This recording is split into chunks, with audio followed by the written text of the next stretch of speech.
Secondly, strength for the sinner. Strength for the sinner. Every morning I realize that God wakes me up and he starts me on my way. He dressed me up with a smile. See, that's the only thing I have to give you this morning is a smile. See, Adam and Eve messed it up because we dressed. Because, see, I was glad to get out of their mess. But this morning he dressed me up with a smile. So don't look at the outward appearance, but look at the heart. But I got to have strength for this sinner. For Romans 3:23 says, for all have sinned and fall short of the glory of God. So don't look at the outward side, but look at the inside. Strength for the sinner. I don't mean to hurt nobody this morning, but sometimes we just need to be quiet. Mama used to tell me, shut up. But as I look at it, he woke me up and dressed me up, and I began to shut up. Then God said, I can stand you up. Because I can believe in what God is doing. But what you believe in, what do you believe in? That God can stand you up. God can lift you up. I don't care what valley you're coming through, what kind of trials and tribulations you're going through. God can stand you up. When I realize that if you'll just stand, because God, and then begin to look up what God is doing. Philippians 4:13 says, look to the Lord, that I can do all things. Not just some things, but I can do all things through Christ who strengthened me. When I didn't have strength to get up this morning, he woke me up. When I didn't have strength to just start my way, he helped me go my way. When I didn't have strength enough that I didn't want to come to church, I said, Lord, help me this morning. The Lord is a helper in a time of need. He is, and I'm still standing because of him this morning. But then I began to reach up for something higher. Proverbs 3:5 said, trust in the Lord. Trust in the Lord. And I hear the psalmist crying this morning. He said, with all your heart. That's where the home is. It's in the heart. Lean not into your own understanding, but in all your ways, acknowledge him, and he will direct your path. Then as I began to trust in the Lord, I began to reach up for something higher. Then I began to lift up my praise unto God. And then I felt something coming along that I didn't understand what was going on. So I'm talking for the psalmist right now because he was in a time of trouble in a tense of weakness. But he began to lift up his praise. The psalmist realized that we have to grow through the valley sometimes. That sometimes that what you have, you don't think it's enough. Well, Christian folks, can we thank God for what we already have? And we go to God in prayer, asking God for things that we don't even need. But we're not, we thank him for just the little things he done. That's right. Lord, I made her put $2 in my gas. That's enough. Yeah. Lord, I made her hand up a baloney $7, but that's enough.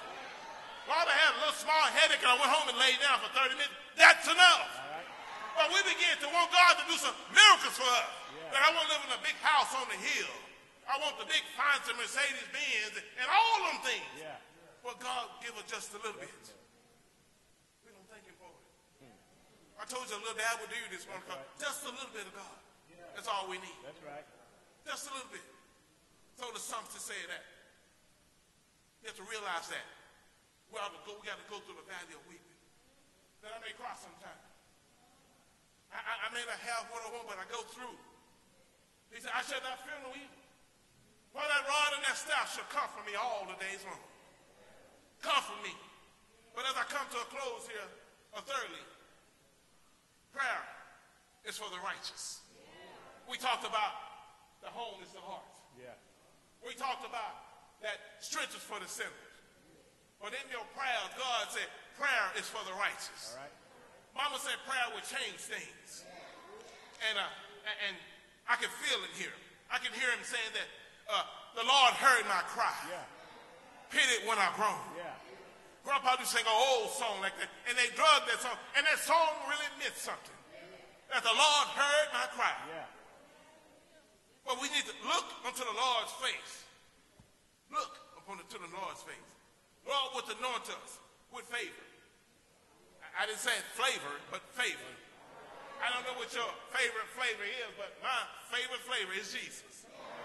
He said in Psalms 30:5 that his anger is just for a moment, Because see, I felt to something. He had a little anger in because he wasn't where God wanted him to be. But he said his anger is just for a moment. His anger. Your anger right now. God is angry with some of us right now, but it's only for a moment. But he says favor is for life. All right. Weeping will endure for a night. Yeah. I don't know if you have to cry sometimes, but there's been many nights I sit home and I cried because I said, God, thought God was punishing me. But God doesn't punish us. God put us in a place to prepare us. So when I woke up in the morning time, because I weeped all night long, but he said, joy will cometh in the morning time. Joy that the world couldn't give me. I understand mama couldn't give me this joy. Neither could daddy. But the Lord, trust in the Lord with all your heart. Trust in the Lord. Trust in the Lord. Something cried out one day, 24 hours, 1,440 minutes. He said, I would rather be a doorkeeper in the house of my God. Oh, if the pews could talk right now. If the pews could just talk right now. I'm talking about the pews out there, if you could just talk right now. I would rather be a doorkeeper in the house of my God. Those who trust in the Lord, that you're crying out for a living God. Those who want to receive a glorified body, you ought to be crying out for God. I will cry out for God. That we need to be in God's presence. See, the Samson, he expected to have a place called home. He expected to have strength from God. He expected to have the Lord to answer his prayers. He expected to stand at the door. And as I stood at the door, I began to look around. That he said that the birds had nests. And the sparrows had raised their young. And I translated that mothers and fathers come to the house of God, and that y'all to bring your children to raise them up. If the bird can raise her nest on the outside, we ought to be able to raise our children on the inside. He said, build a home for your children on the inside. Church is the home for your children and for you to stand. To stand. With your whole being, not just part of it. With your whole body, not just part of it. We can't play hopscotch with God. I got one foot in and one foot out. I can take it out when I want to and put it in when I want to. I don't serve a God like that this morning. I serve a God who stand high and stand mighty. That I'm standing on a solid rock. The Bible says for me and my house, we will serve the Lord.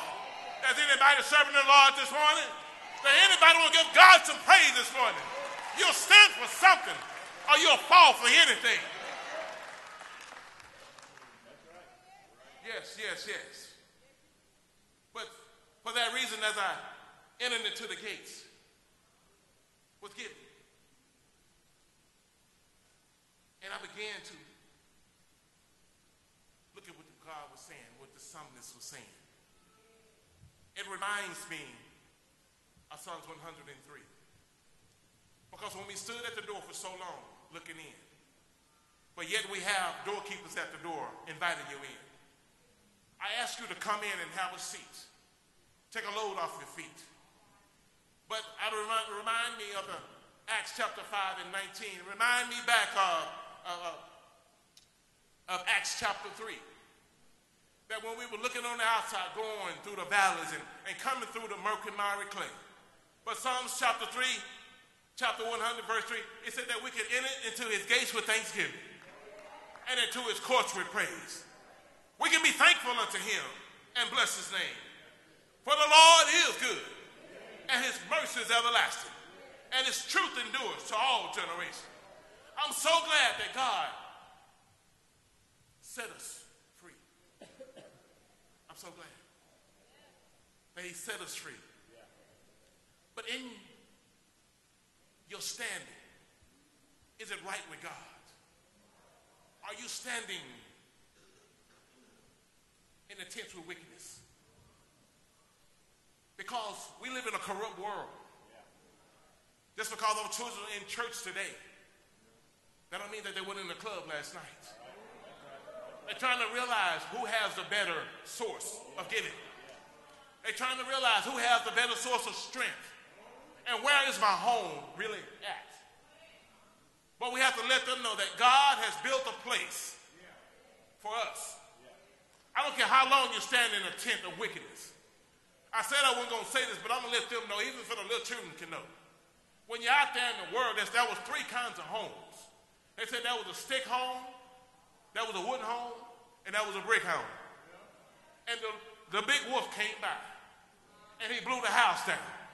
But I know a house that you can bring them to, that I don't care how much he huff and puff, he can't blow this house down. I don't care how bad the big werewolf step up in this house, that he got to go out the door. So keep standing at the door and let them in. But when they come in, pull something off. So when you leave, you can put something on. I'm talking about a God who can save, a Savior who has risen. Bless the Lord at all times. Bless the Lord.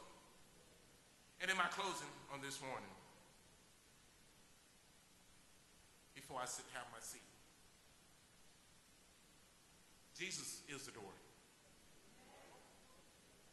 Jesus is the door. He can close doors that no man can close. He can open doors that no man can open. But I'd like to introduce those this morning to a man who can save. For that reason, someone here is still crying because it's standing at the tent of wickedness. It may be facts or it may be fiction. But he's standing at the door. I see you crying. But as I came to the door one morning, there was one that was crying. And he had his head laid down. It wasn't I, because I walked on by. But a voice came to the man. He said, "Why do you sit at the door crying?" Expectedly, it wasn't this church. He said, "I'm crying because they won't let me in. They won't let me in." As I walked on up the street, I turned and looked back at him, and I could see the man, lips moving and just mumbling, but he wanted to go in. And the man said, "They won't let me in either." As the man turned and walked away, he felt like somebody was wiping tears from his eyes. And he said, "Sir, who are you?" He said, "I am Jesus. I am the truth. I am the light. I am the door that man needs to enter." So this morning I'm asking you to stand at the door with joyful living on this morning. Won't you give God some praise this morning? Bless you.